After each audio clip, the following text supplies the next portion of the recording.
L'objectif de cette vidéo est d'illustrer la façon de mettre au point un programme pour microcontrôleur microchip de type 18F45K50 à partir de l'environnement de développement MPLABX IDE. Ce programme sera testé par simulation sur Proteus 8, puis par programmation d'une carte de développement Curiosity HPC. Ce premier exemple sera très simple et n'abordera qu'une partie des possibilités de l'environnement de développement. Créez un projet avec Proteus portant le nom du microcontrôleur. Les documents seront sauvegardés dans un dossier à votre nom, puis effectuez la saisie de schémas selon le modèle proposé.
Une fois le schéma terminé et sauvegardé, fermez le logiciel. Nous verrons ultérieurement que la simulation pourrait être lancée directement depuis l'environnement de programmation. Lancez à présent MPLABX IDE.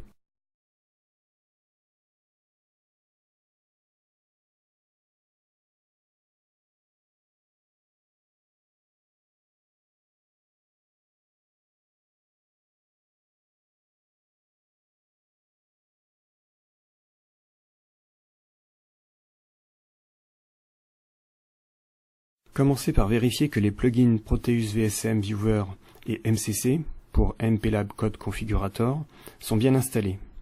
Cette vérification n'est à effectuer que pour la toute première utilisation.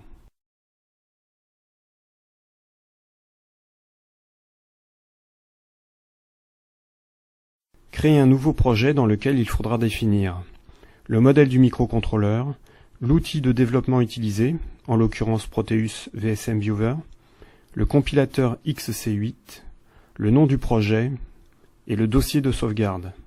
Choisir pour ce dernier le même dossier que précédemment.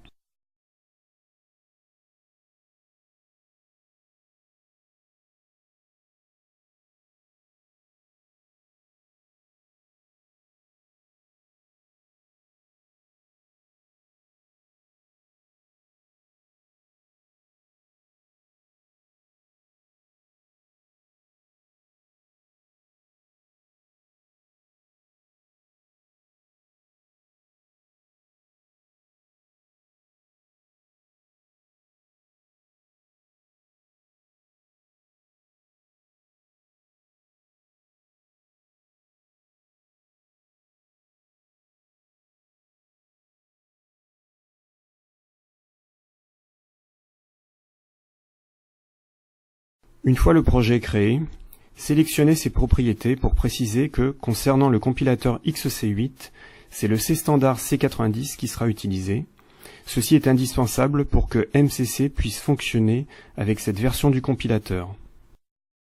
En profitez pour indiquer quel projet Proteus fera l'objet de la simulation.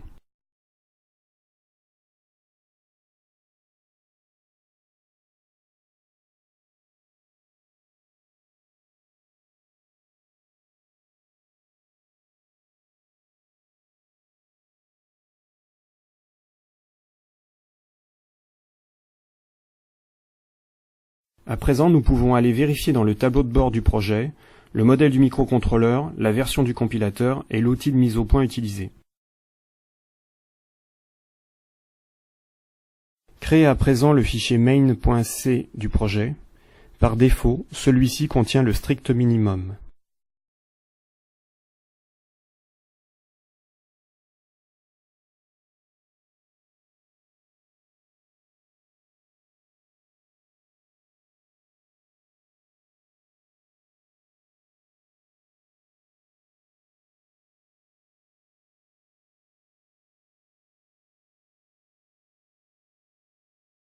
Lancez MCC, l'outil de configuration graphique des ressources du microcontrôleur.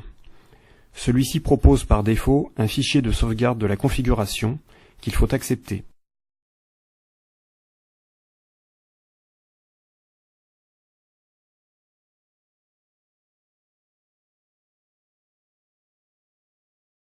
Un environnement graphique s'ouvre alors dans lequel nous allons définir la fréquence de fonctionnement du circuit, 4 MHz, à partir d'un oscillateur interne.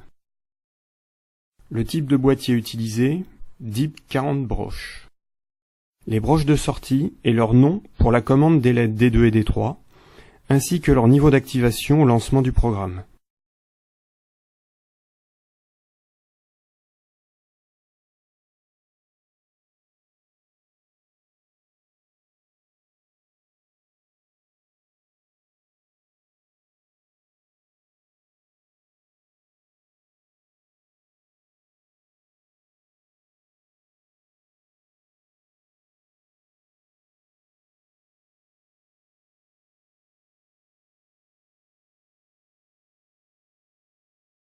On peut alors lancer le générateur de code.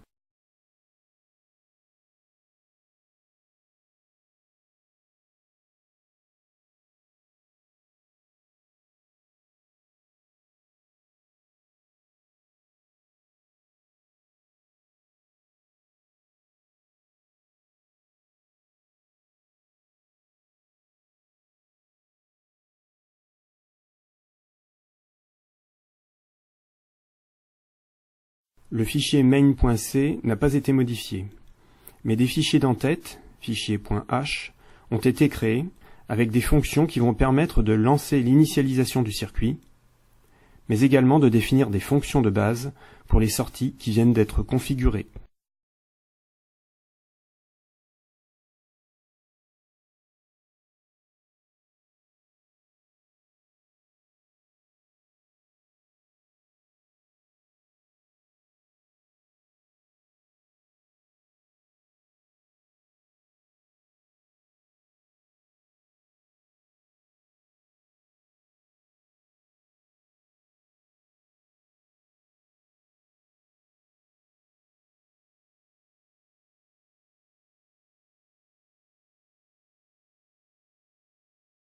Nous pouvons à présent faire appel à ces fonctions pour initialiser le composant et piloter les deux LED.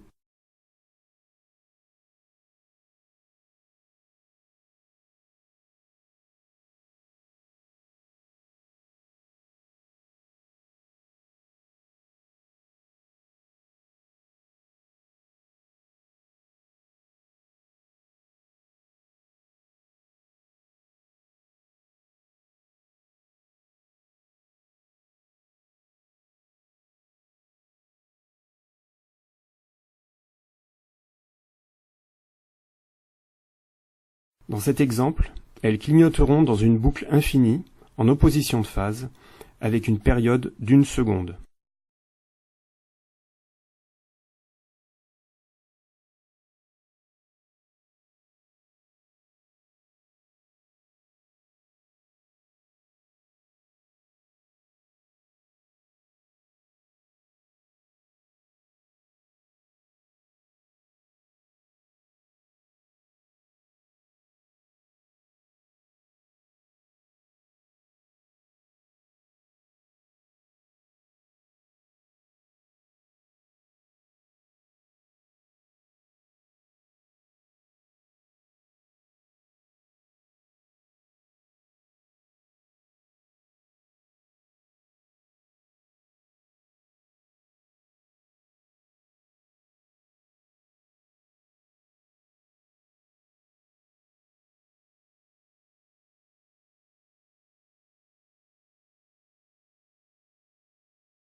On peut alors lancer la compilation qui, normalement, ne doit pas présenter d'erreur.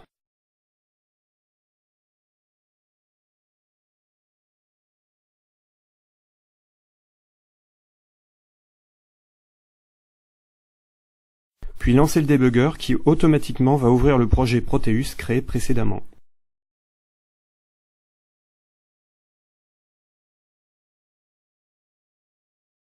On peut constater que les deux LED clignotent comme prévu.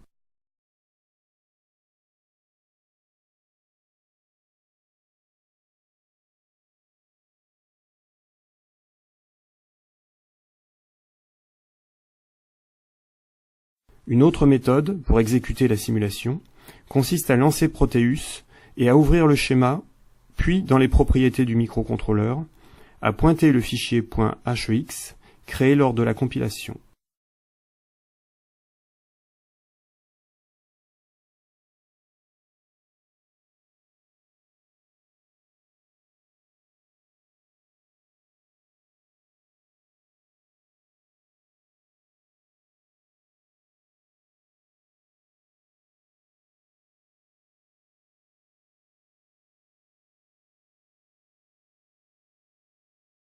Le lancement de la simulation doit donner le même résultat.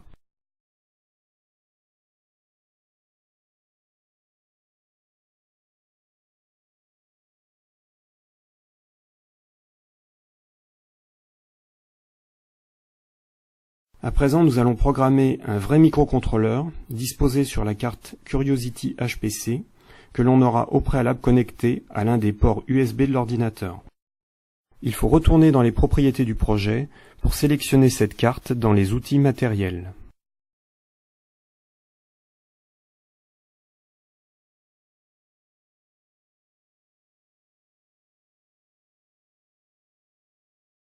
Dans le tableau de bord du projet, on peut vérifier le changement de l'outil de débogage.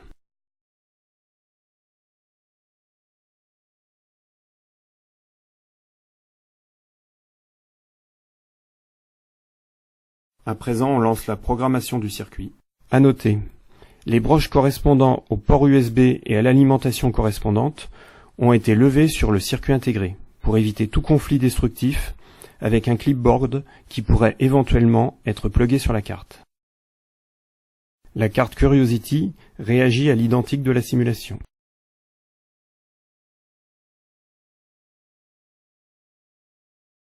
La suite consistera, en s'inspirant de ce modèle, à faire évoluer ce projet afin que les autres LED soient également pilotés et qu'elles réagissent au bouton poussoir S1 dont il faudra faire l'acquisition de l'état.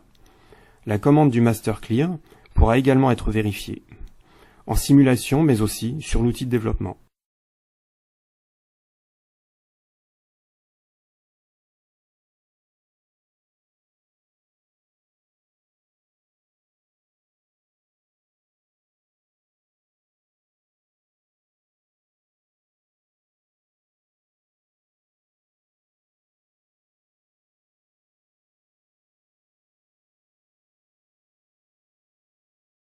Bien sûr, cette vidéo n'est qu'une illustration de la prise en main de l'IDE MPLABX associée à la simulation et la programmation d'un outil de développement. C'est un avant-goût de ce que l'on peut faire, à savoir mettre en œuvre quantité d'autres ressources de ce microcontrôleur, conversion analogique numérique, timer, etc. Les clipboards que l'on peut associer à la carte Curiosity, et bien sûr le mode debug qui permet de mettre au point ces programmes en utilisant des points d'arrêt et la visualisation des variables internes.